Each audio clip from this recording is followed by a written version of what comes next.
The Chinese have built an alliance called the BRICS, B-R-I-C-S. You don't hear as much about it as you ought to. It started a few years ago, Brazil, Russia, India, China, and South Africa, 5 countries.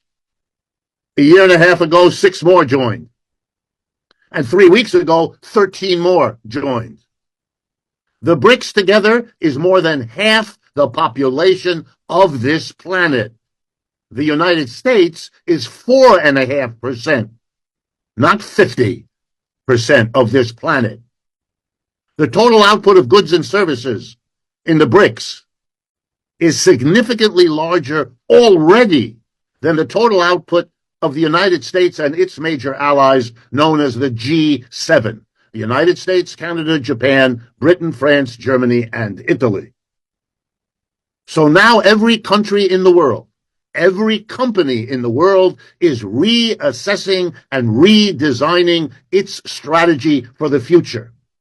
And what do I mean? They're redesigning because the dominant player in the world of the last 70 years, the United States, isn't the dominant player anymore.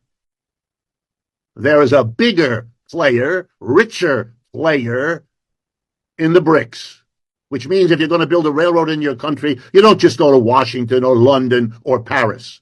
You may go to them, but you're going to ask them what offer they can make, and then you're going to compare it to what you can get from Beijing, New Delhi, and Sao Paulo. And in case after case, the choice is made to go with the BRICS, not the West. So what do I mean? I mean to tell you all that if you ask me to tell you what is the biggest reality we now have to face, it's the end of the American empire.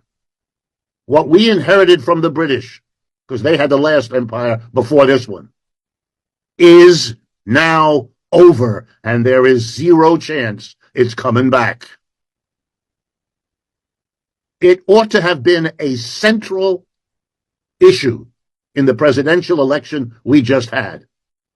Instead, the 2 candidates and their parties worked overtime to practice denial.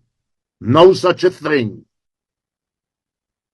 The war in Ukraine, just to take one of countless examples, will show you how costly this denial is. When the war begins in February of 2022, President Biden told us, along with all of his officials, Russia would be brought to its knees. The Russian currency, the ruble, would collapse. The entire West would side with Ukraine against the Russian invasion and would defeat the Russians. None of that happened. Every part of that prediction proved false. Why? Because the way Russia was to be brought to its knees was by denying the market for Russian oil and gas, whose export the Russians depend on. It's a major industry for them. And they exported all of that energy to Western Europe. When the Western Europeans, under pressure from the United States, closed their markets to Russia, the expectation was that Russia would collapse. Instead, Russia went to its allies in the BRICS, above all China and India, and arranged to sell to them the oil and gas they no longer sold to the Europeans.